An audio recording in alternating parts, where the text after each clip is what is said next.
Perfect. Some of you are, new here. Some of you I've met you for quite some time, quite a long time, and good to see all of you here. Thanks for your time and presence as such in this conversation around presence. So just a quick introduction. My name is Sunil. I am en route to my MCC journey. I've slowly begun the accumulation of the hours. The intention is on towards MCC. I finished my PCC maybe almost approximately a year and a half back, and en route, multiple adventures in coaching. I bring coaching and creativity together. I marry both of them in the aspect of my coaching. Very basically, very passionate about the whole metaphors aspect in coaching. And I also bring that through from my experience as a writer. So I'm a writer first, and then I am an engineer. And then after a brief stint in the engineering sector, about 8 years in that sector, I moved over to coaching, and I think I am generally an out of syllabus person in the coaching space who's moved not on the traditional aspects. If you ask me how many books I've read on coaching, it would be absolutely a zero number. But I'd love to get into the trenches and coach there, not necessarily on a coaching. Learning through books, but more so on the kinesthetic and actually on the floor kind of a space. I live in Bangalore, which is in the south India, and yeah, so that's my aspect. I am more interested and sometimes more inclined right now towards mentoring, and that's something that really is something I enjoy as much as I enjoy coaching. I tend to enjoy mentoring for ICF coaches a lot more. And then I am part of, or I run a WhatsApp community of around 200 plus coaches from across the world. And there are sessions on Mondays, 7 p.m. to 8:30 each Monday on different topics from guests as well. So that's something that I just wanted to put it through to you, all of you. And this ICW, this is my seventh session, day three, session number seven that I'm hosting. And also today there's a live demo on mentoring as well as a live demo on coaching. If that is interesting to you, let me know. I'd be happy to send you the links, the calendar links to join in. So that's the logistics. That's the aspect of placements done. So now more getting on to the aspects of presence. A very interesting question for you to maybe you can also unmute and share and also possibly put it out in the chat. Is if you were to now put your self rating on your presence as a coach, uh, where would you rate it on a scale of 1 to 10, 10 being the best, and 1 being you still yet to, you feel you're yet to start?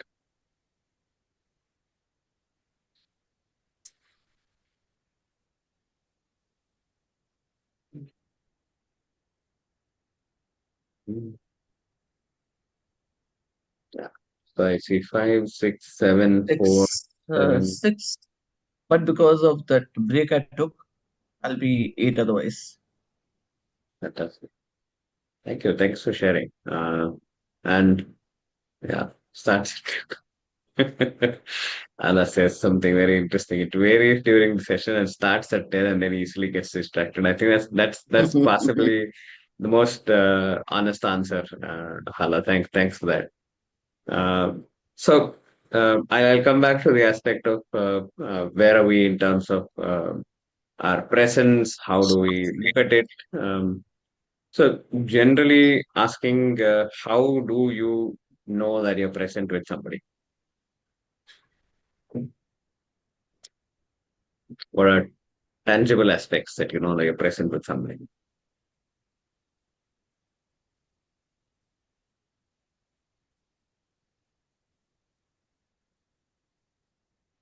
You can unmute or put it also on the chat. Eye contact, yeah, fantastic. Client engagement. I stop taking notes. Okay, right. Yeah, so even beyond the coaching call, how can you say you're present with somebody? Eye contact is one, client engagement, notes, fully attentive to what they're saying and can reiterate what they said easily. I struggle with my performance and backtrack by asking questions. I listen fully. Right. Some of these eye contact is something beautiful. Thanks, Ramesh. Thanks for sharing that. And Sanjukta, when you stop taking notes, that's a very, again, a very honest aspect of that space of getting pulled into, say, ensuring that I'm not missing anything from the client. Uh, Fully attentive to what they say. Can I reiterate what they said easily? Absolutely true. Then also there are different versions and different nuances around being present. That my complete attention is on what is happening with the individual, be it in a client call, be it when you are working with your kids, working with your parents. So if possibly if I am on the call like this and telling you, yeah, tell me, okay, yeah, then 1 second, yeah, correct, just signing it. And your kid looks at you and goes around, and then at that point you say, I'm fully present with either of the parties on the phone or with your kid. Right? So we don't say I am fully present. Again, possibly the same thing from aspects of working with anybody else. If my mom really gets pissed off and she's talking and I'm also typing on the phone and I am saying I'm listening, uh, she agrees that you're listening, but you're not there with me, right? So our presencing does not start and end with coaching, but possibly the presence also becomes something that we embody and be with across the entire aspect of our being. And presence is not something that we do. Presence is something that we are. It's a being part of the coaching, not necessarily a doing part of the coaching. While we are being present, there are certain tangible aspects that allow us to say, yes, I'm present, or allow somebody else to say, yes, you're present or not present. So my focus and complete attention is towards the person who is speaking, who is sharing, and multiple people who may be sharing and saying. So it's a mindset, it's an embodiment, it's an aspect of being rather than doing. And I say very interestingly puts as it's called as maintains presence. Right? So also it's about maintaining it consistently across the entire aspect of whatever is our attention span. And in coaching, in a session is possibly the same is across the session, across the entire spectra of sessions, even prior to that, even beyond that. Also, your presence as an individual is also an aspect of your branding, your marketing, and etc. etc. So it almost feels like I can feel their presence even when they're not there. Right? There are multiple definitions, there are multiple layers to this one.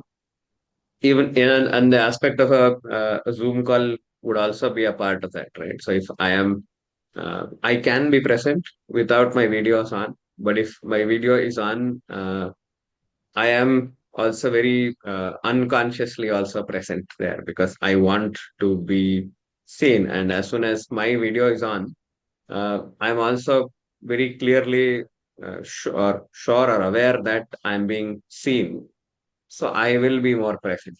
Typically, like how it happens in a school, the teacher can see you, so you're trying to maintain that presence that you have with the individual throughout the entire, say, 40 minutes or 1 hour or the entire day. In between, taking breaks and resetting and coming back. So that's also to a large extent presence. But how does presence happen in a coaching call? Where does it start? In coaching, if I have to put it, where does it start?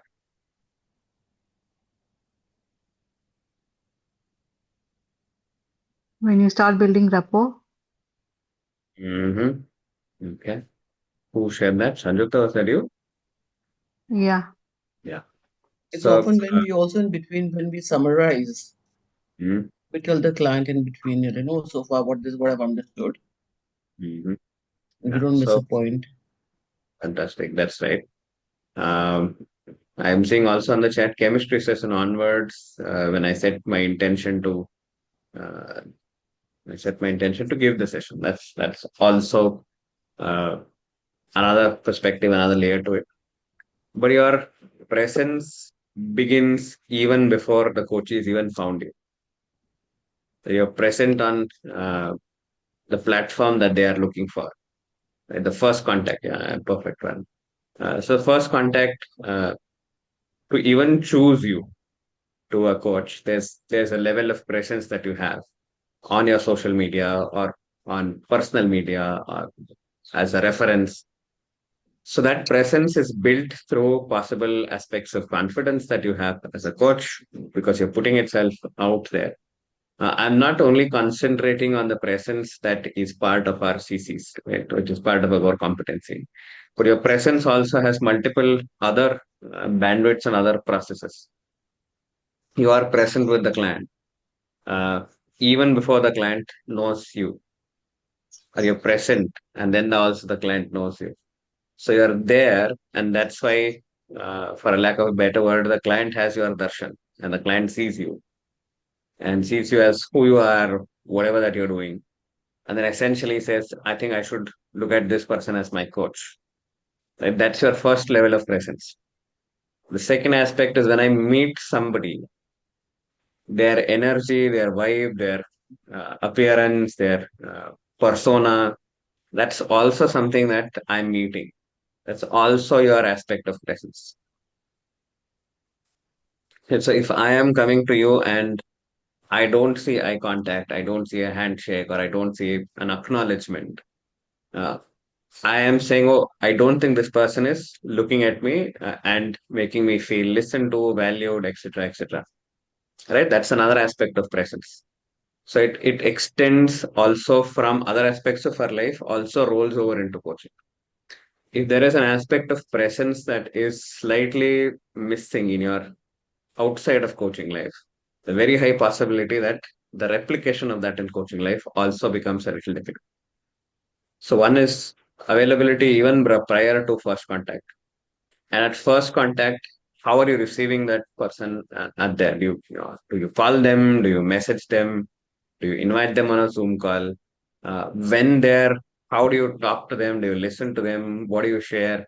Your body language, your emotions, your facial expressions are all adding to your presence and your energy and your vibe as an individual. And again, is it matching to the expectation that is set on your social media or anywhere else that is come by?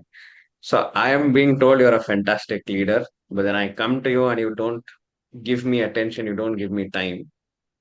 That means I end up having an experience that I felt you are not present enough.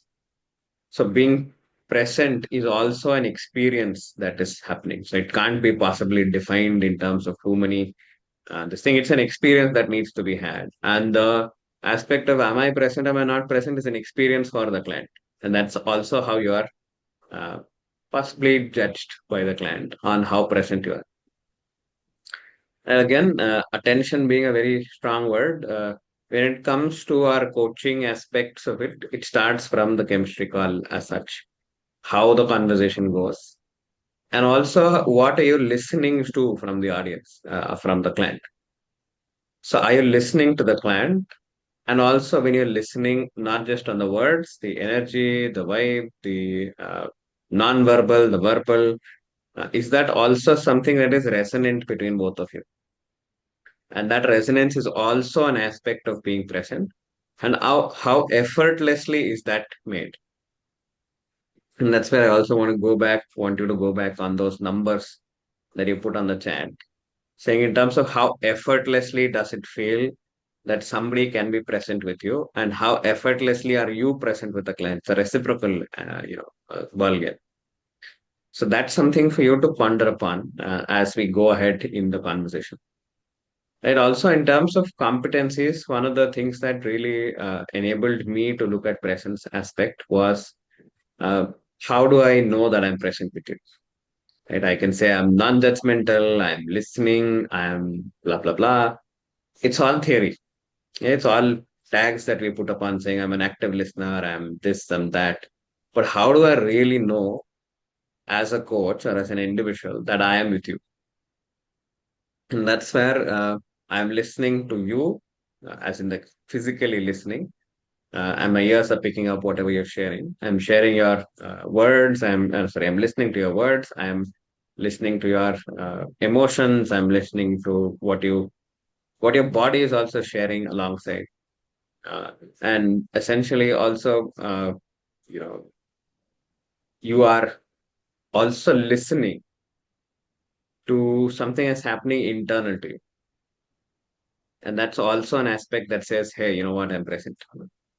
Because if I am physically listening to you and my mind is processing all the metaphors, all the aspects of this that are being shared, but my thoughts are already parallelly running. There's another track in my head that's actually running and saying, "What? Where's my grocery bill?" Or what's happening with the situation at home? Possibly the neighbor's dog barking. My attention is switched off somewhere else.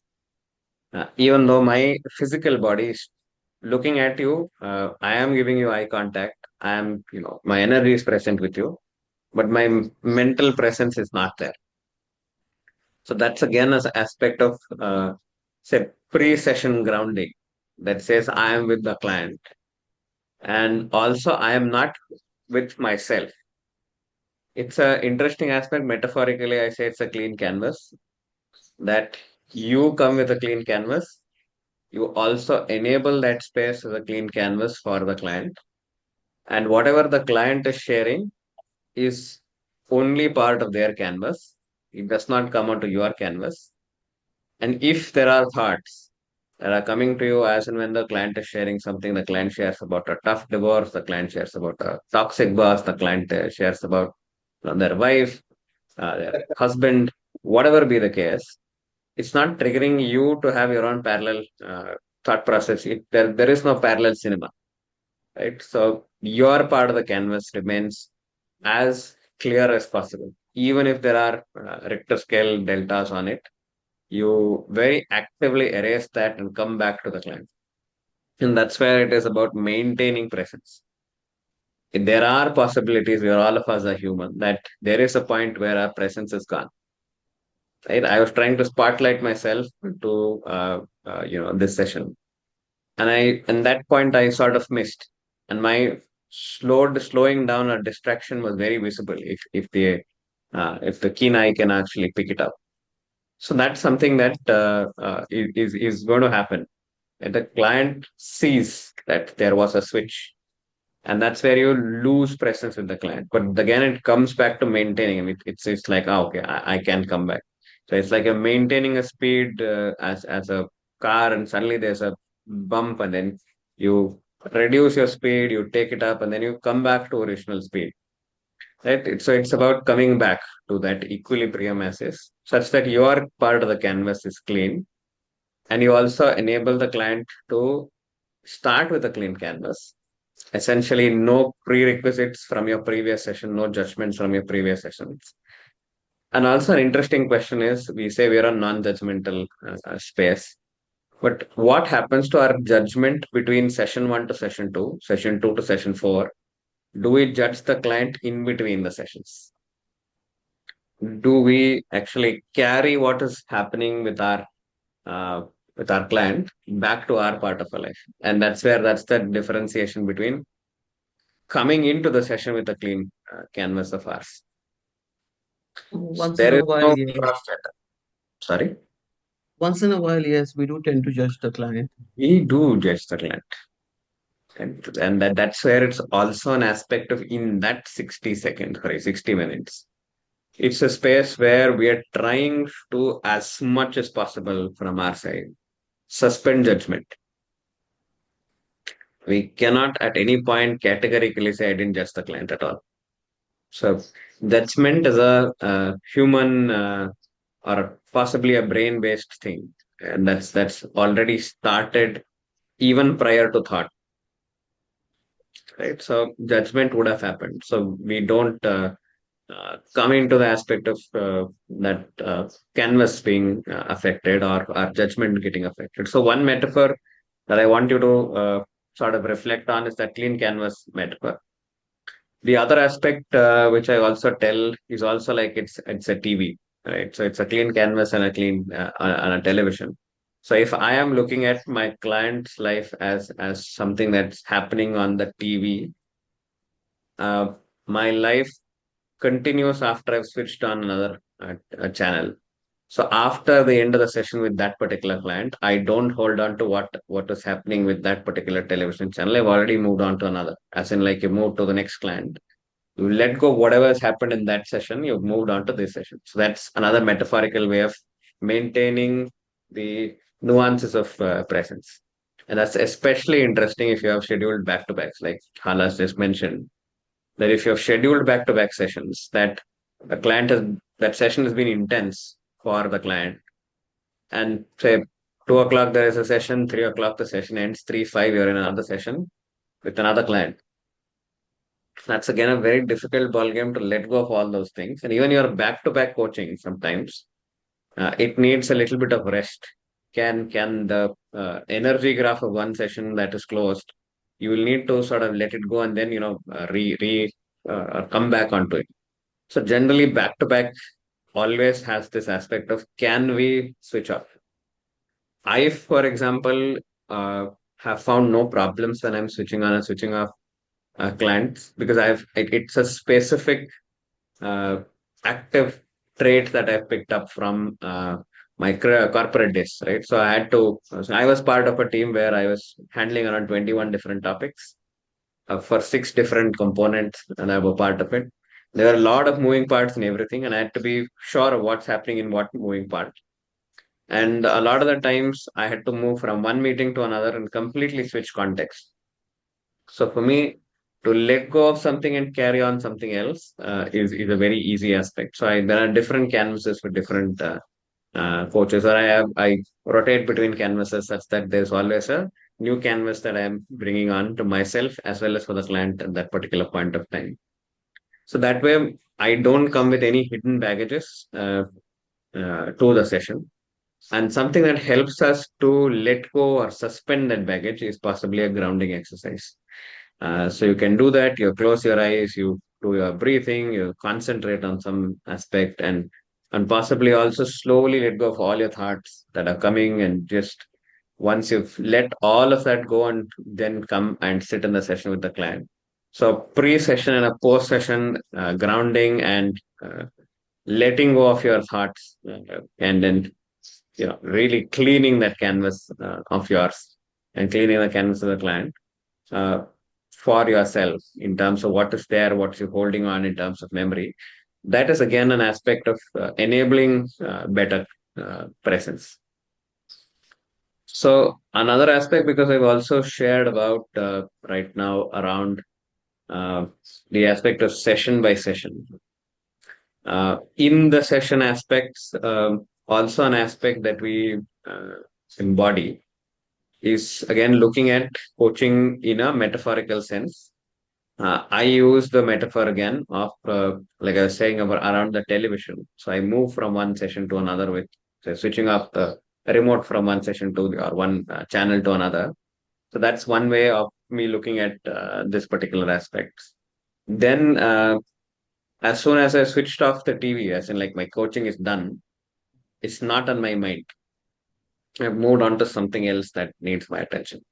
So my attention is forever with whatever I'm doing right now. So it's a space of mindfulness, a space of a complete openness, and complete clarity, complete space, which also leads me to my third metaphor in presence, is also to look at presence as a flowing river.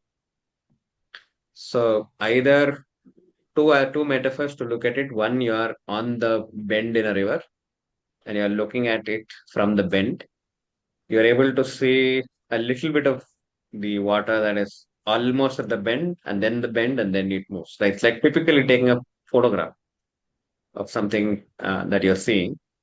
You are able to capture only thing that is now present. The camera cannot capture what happened in the past. Camera cannot capture what will happen in the future. The camera is only able to see what's in the light right now. So our presencing is also typically like looking at a river and not necessarily having any control of what has happened in the past. So what is the stream bringing up? The stream could bring up emotions, the stream could bring up memories, the stream could bring up anything else. But our job is to sit at an observer point of view, an unbiased observer. I am not jumping into the water trying to save whatever needs to be saved. I'm just sitting there as and it when it comes and it flows and it goes.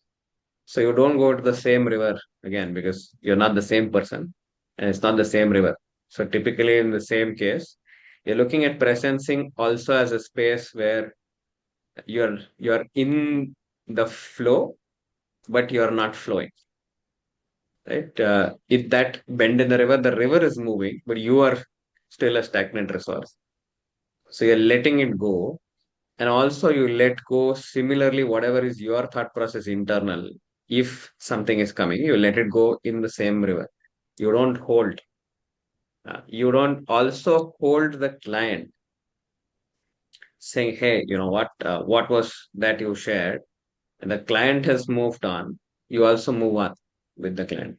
So just because you found out something in that river that's flowing, that there is something that you feel that needs to be double tapped and looked into, you don't do it because it's your need.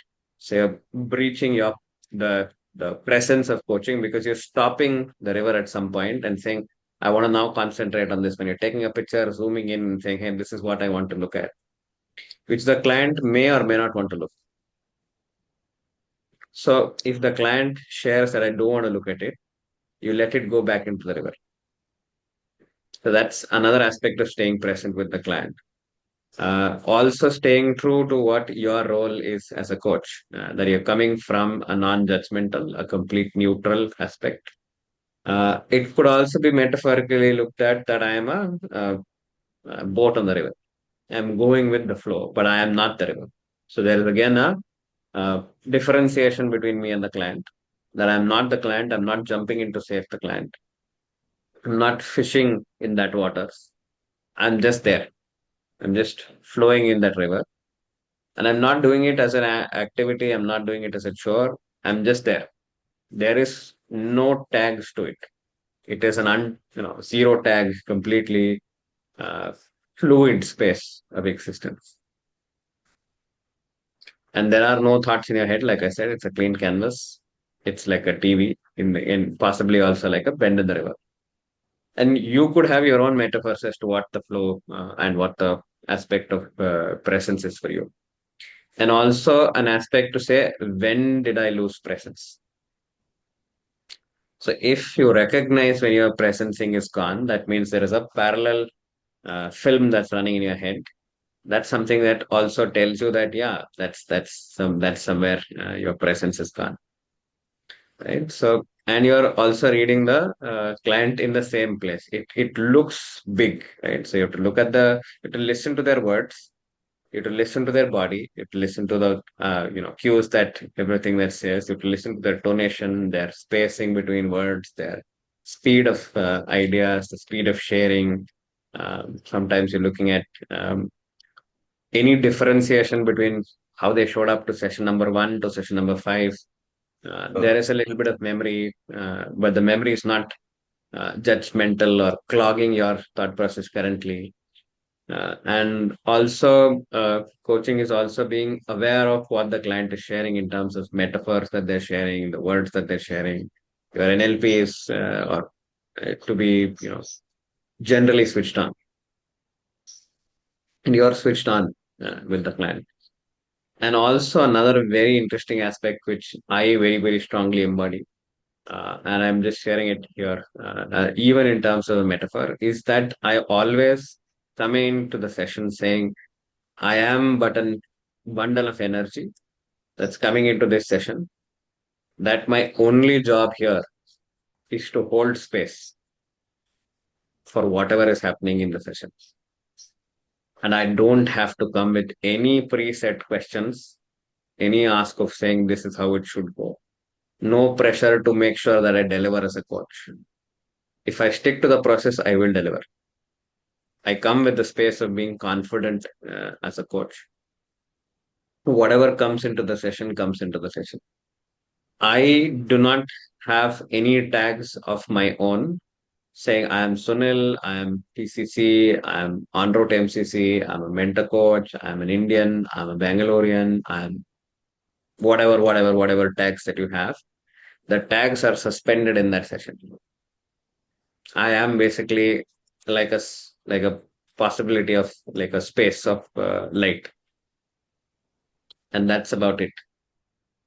I do not have an identity of myself as a tag space. I am here observing, and I am possibly also sharing an observation without a processing. So if I'm looking at something as an event, our typical brain processes an event, processes our data, processes our stimuli, and then based on that, there is an action taken. So there is a sensing, there is a processing, and then there is an action. Generally, typically, our brain is wired on that.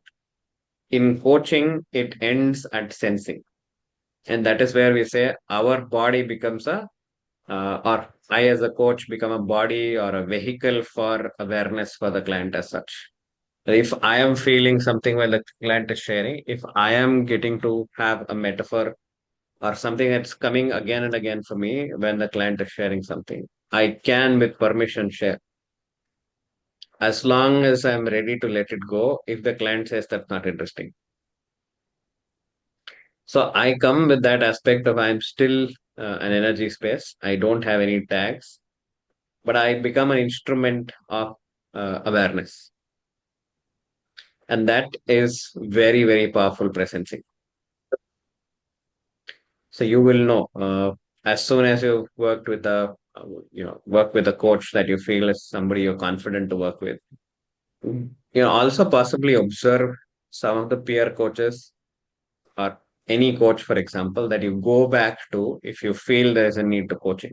If there is a feel, so if there is a need you feel around what you need to work on, who is your first point of call? And I am very strongly, hunching on that, saying as much as their skill set in coaching is fantastic, their presence would obviously be fantastic. And you walk into a room with the doctor, even before you told the doctor your problem, you're 80% already, like you feel good about it. And that's what coaches with fantastic presence automatically do.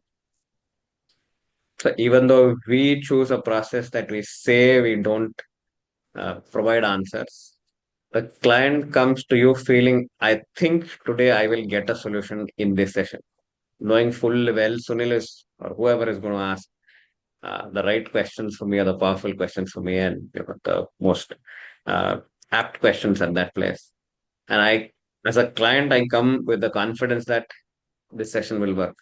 And that's also something for you to see as a peer coach or somebody else who is coming to you. And then possibly why are you going to them? And the most uh, easiest answer is I think I like coaching with you or I like being with you.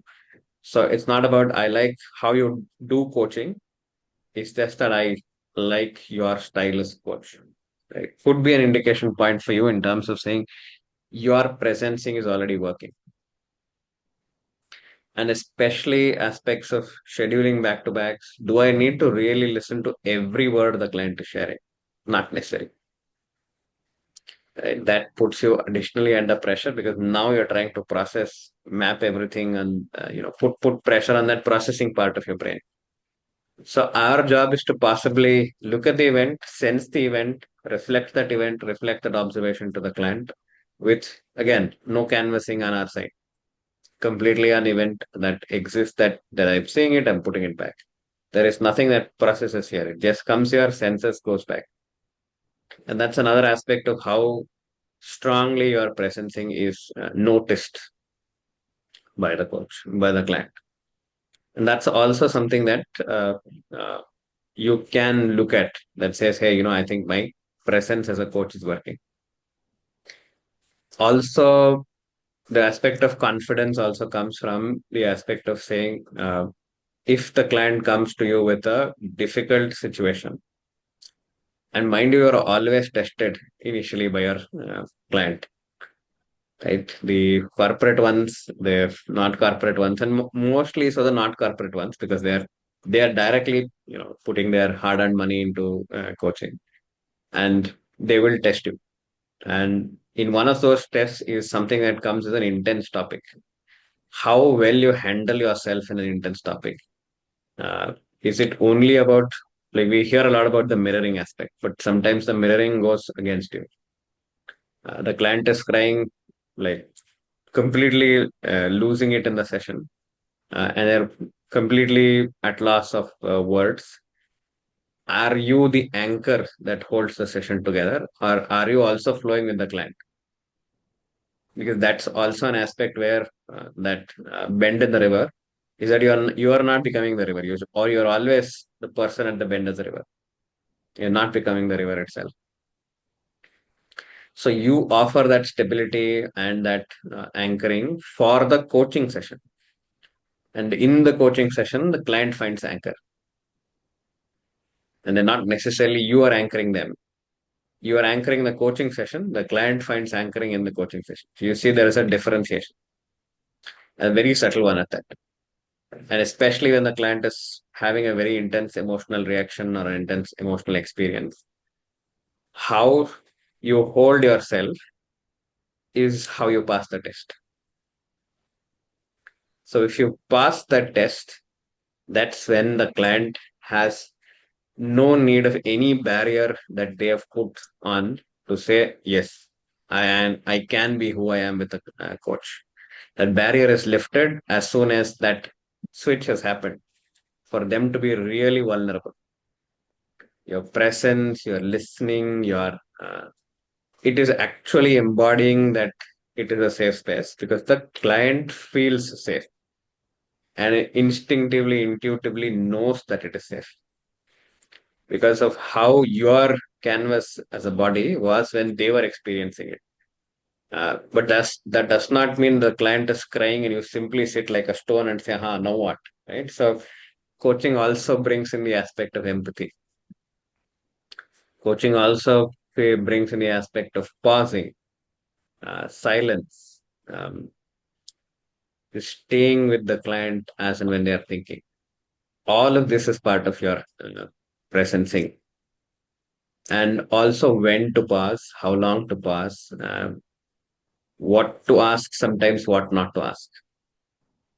And also when you're listening, possibly are you listening for metaphors? Are you listening for negation of negations? Are you listening to if yes, yes and yes but, right? So there are so many things that you are listening to when you are with the client.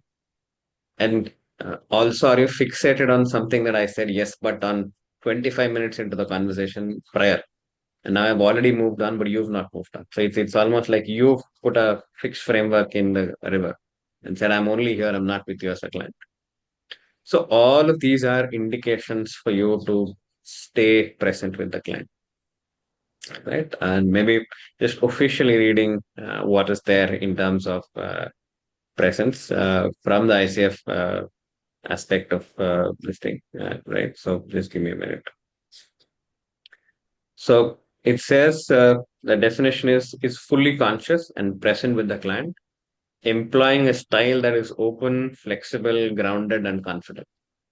Right. So again, we've spoken about open and open to whatever the client is sharing. So whatever graves are being dug in that river, we don't know. Whatever comes along, we don't judge ourselves. We don't express shock. We don't express it as a judgmental aspect. We again have a space where we are enabling what to mirror, what not to mirror. And again, it's a flexible space, so whatever comes along coexists. There is nothing that all of it is valid. The aspect of being grounded, especially, means I am not bringing anything from a previous session. Possibly, I'm also not taking anything out of the session to the next session or anything that life has to offer after this session. And the aspect of when the client is bringing up something intense, how am I as an anchor in the confidence space? observing, being empathetic, being responsive to the client.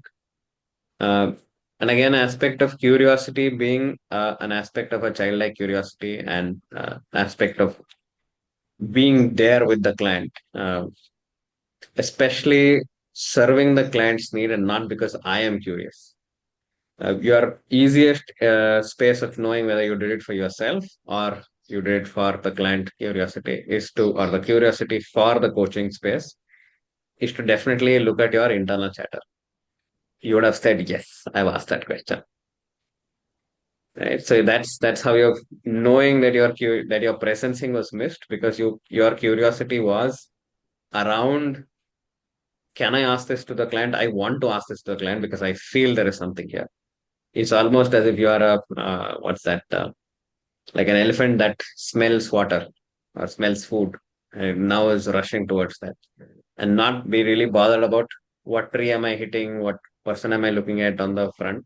So your only delta in life or the only space in life is to go to that food aspect. So it's almost you are on a detective hunt. So it is not a detective work when you're doing coaching. So it is to be respectfully present with them.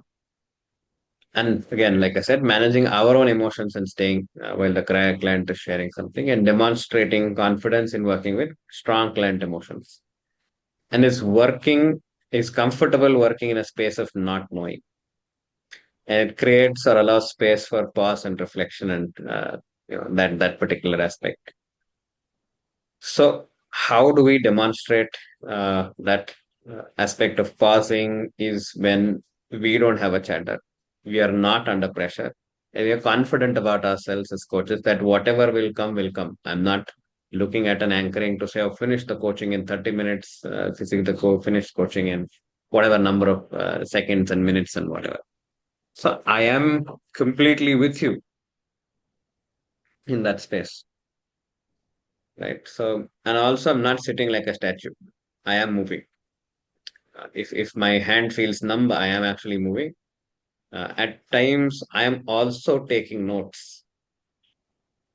I have done about 500 hours of note taking, but never did I feel individually as a coach, even in terms of putting a spotlight on myself as a coach, that my presence was lost because I was not taking note like it's like a class teacher or school teacher is dictating something and I have to remember everything. My notes were typically on one or two of the metaphors, the feelings, possibly a little bit around the contracting. And that was that. So, and I do it in such a way that my hands are moving. So right now you don't see that my hands are not are moving or not. But essentially my hands are moving and possibly at some point my eyesight also moves to that point. But I am not losing out on maintaining eye contact with the client. And I'm not also losing out on staying true to what the client is sharing. So, these are all aspects of presence. I hope this has been interesting in terms of the metaphorical way of looking at presence. Any questions, any thoughts, any ideas, any reflections, feel free to share.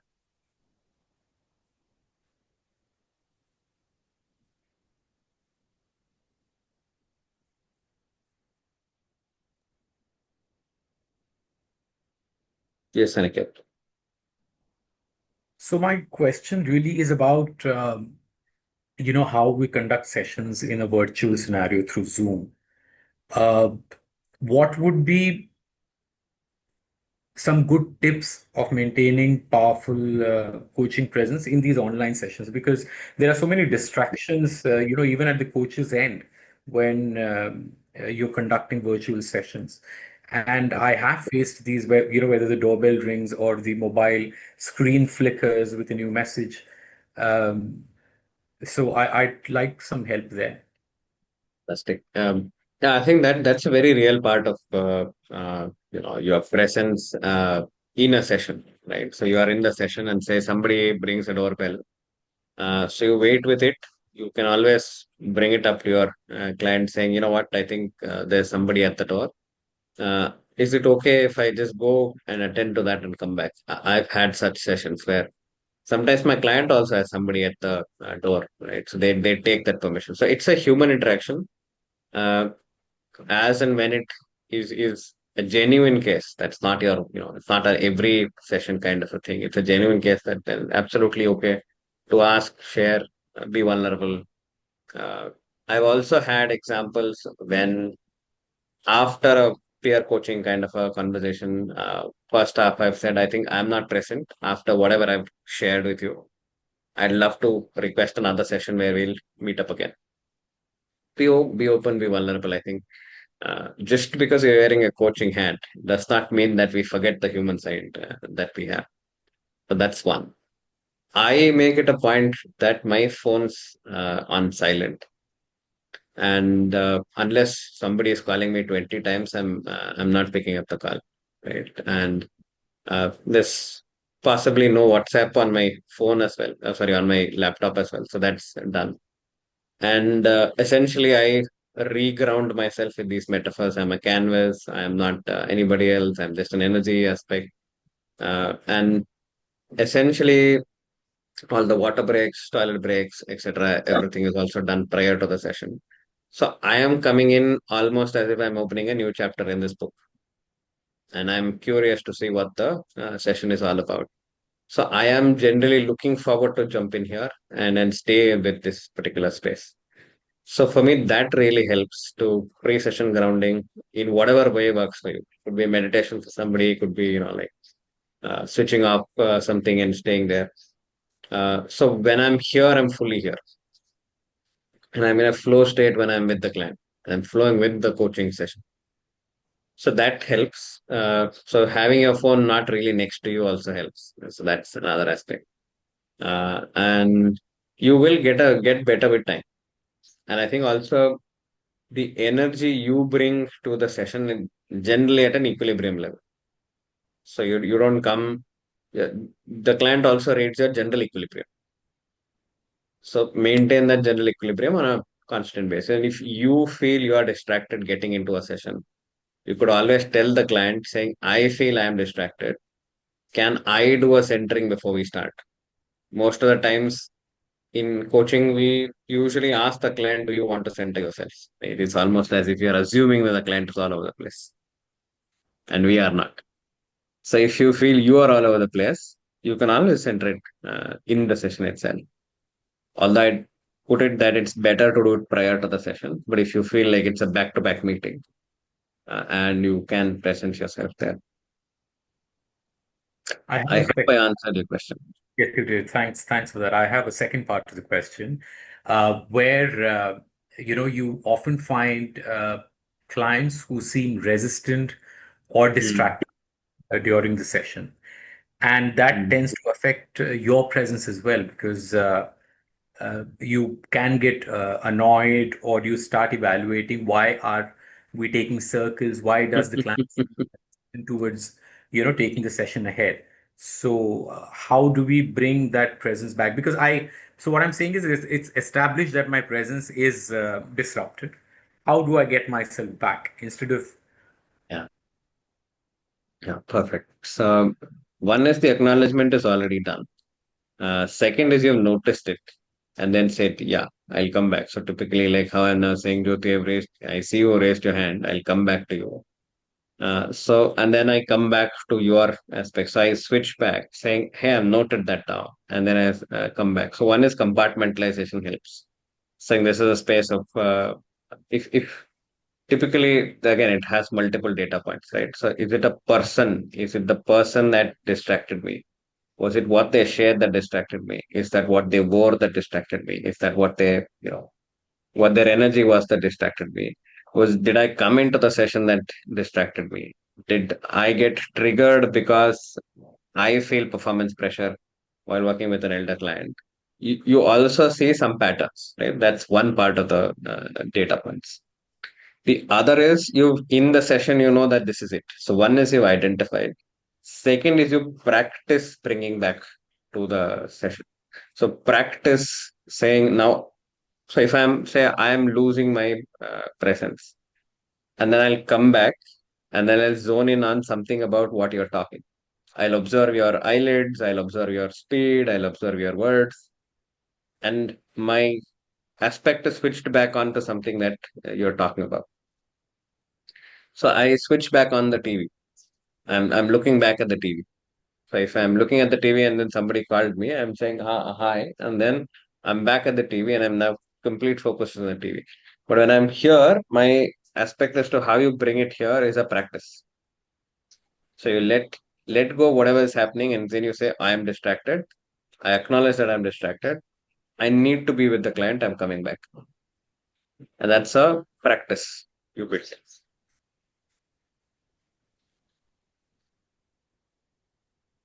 And that takes time. Thanks for answering. And typically it is also how you bring it in corporate, right? Or how you do it in an organization, or how you do it in a conversation. You're talking to somebody, then something else comes along, you have a phone call, you talk to them, and then suddenly you switch back to them and say, you know what, now I'm with you. Can you pull yourself to say mentally, yes, I'm now back with you? And that's it. Yeah. Jyoti, you had something? Yeah, part of my question was in the second question of Aniket's also. Mm-hmm. My part is that, it happens often that when I'm listening to the client, either it's because of me, maybe the way some clients talk, that cannot really understand, and yet I'm trying to make an added effort or whatever. Okay, let's take it me only. I suddenly I blank out. Mm. There's no reason, there's no doorbell, there's no phone, nothing. Those are things I take care of. But for some reason, just for maybe 30 seconds, it could be just 15 seconds, I just blank out. I don't know what's happening. And then when I Mm. come back, whatever has been said, it makes me break away from the conversation. Mm. And somehow I get so disturbed, maybe myself, because whatever missed out on listening, and I try to start recalling, maybe she said this, maybe he said this, that I get so bothered. 30 seconds becomes very important to me. Correct. So how is it? Correct. How is it that I can't ask the client, like normally in the class also, I mean, I'm with you, it happens. I'm listening to you very actively. But certain part goes, suddenly I get distracted. So I do tell you, Sunil, can Mm. you please repeat because I just got blanked out. I'm sorry, I got distracted. I can ask a teacher that, I can ask my cohort that, but I can't ask a client that. Yes. So how do I make up And for that no. 30 seconds that I blanked out and connect myself again to the conversation? So I answer this in two parts, right? I answer this in terms of, can I ask this with my client to repeat possibly what they shared?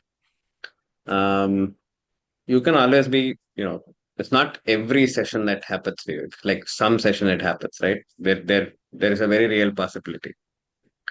And I've also had clients saying, come back to me saying, what was the question you said? I went on to something else and I spoke on, etc., etc. You had a question you wanted to ask, etc. Or I forgot what the question was. I hope I've answered your space. I said, as long as you have now processed what you wanted to process, the question does not need to be repeated because even I forgot what the question I asked. So you can be vulnerable. You can laugh it out, right? So even I forgot, right? As simple as that. It's about also being human. That's one aspect you can share. But again, the question would be, uh, is it happening recurringly? Or is it a one-off occurrence? One-off occurrence is absolutely fine. No, it happens quite Recurrence often is, that I blank out. huh. For one So hour, blank or if out, you stay focused for 1 hour or more than 1 hour, it's a lot. it is a lot of energy. I think that is So something I that do blank possibly out no quite one talks often. about. It is very energy intensive. Coaching is very energy intensive. That I'm with you for an entire journey of 1 hour, 45 minutes, 1.5 hours, whatever. Like it is an energy intensive process, No right? one has Even noticed now, it, but I feel, I know it. no, it happens with a lot of coaches. That's there. So it's an energy intensive process. There is a possibility of a blank out. And possibly also because there is a little bit of pressure also on your end that you said, oh, I think I blanked out the last session. I should not do it. So the more it should not happen, possibly ends up happening. Yeah. right? So that comes as one pressure. Second pressure is you found yourself distracted. You came back in that, say, 30 seconds or 1 minute or even 2 minutes, you're distracted, for example, right? So there is that pressure now in your head that, hey, now I have to play catch up. Yeah. So one is you can always ask the client saying, I was a little distracted. Just checking in, was there anything that you shared that you felt was important that you would like to share again? Fantastic. Still give them the control. Ask that you can do it. Secondly, what I have observed is that it does not just happen to you. It has happened to me as well. It sometimes also happens if I'm doing a afternoon session, I'm dead sleepy. And it's a paid coaching session. I've said, yeah, Okay. let's do it. That also is a very real possibility, right? I've seen that. I've experienced that. So at that point of time, you can always switch back on because the client, while they are sharing, will not only share in one way; they will share in multiple ways. So as long as you are reconnected back to the grid, you are able to stay with the client and say yes. Stay with the client and say, you know what, I'm back with you. Mentally, you can say, I'm back with you. And that helps you solve most of the pressure related equations, right? So that'll help. That'll help in sort of letting you not be bothered about the blackout or the aspect of saying, oh, I forgot whatever the person said. I have complete blank slate. But the aspect of the blank slate is I've come to blank slate. I need to be back here. Let me tune back in. That's it. And if it's happening for a lesser time duration, you always have a possibility of making it up by now getting back to listening because the client is sharing in multiple intelligences, not only the verbal intelligence, but their body, their energy, their emotions, their vibe, their etc. Emotions, their space, their languaging. Everything is giving you a lot more data. So you stay back on the track, you come back on the track and not let pressure saying, oh, I think I've left out. So I think I'm not present. Oh, now I'm playing catch up.